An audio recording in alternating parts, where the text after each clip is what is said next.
লাষ্টত ল'ব লাষ্টত ল'ব বেনাৰখন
মহাবিদ্যালয় আৰু বিশ্ববিদ্যালয়ত ছাত্ৰ ছাত্ৰীয়ে নামভৰ্তি কৰাৰ আগতে এখন ফৰ্মত স্বাক্ষৰ কৰিহে নামভৰ্তি কৰে আৰু সেই ফৰ্মখনৰ নাম এণ্টি ৰেগিং ফৰ্ম নহ'লে তহঁতৰ নিচিনা ছাত্ৰ ছাত্ৰীৰ কাৰণে হাজাৰ হাজাৰ ছাত্ৰ ছাত্ৰীয়ে ৰেগিঙৰ চিকাৰ হৈ আছে আৰু হৈ থাকিব বুজিলি নে নাই এতিয়া হয় দে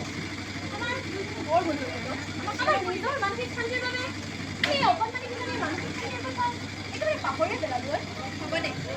দেৰিকৈ হ'লেও তহঁতে কথাখিনি বুজি পালি সেয়া জানি মোক খুব ভাল লাগে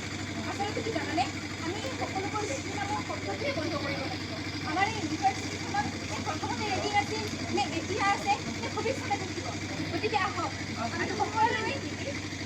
কণ লওঁ যে এটা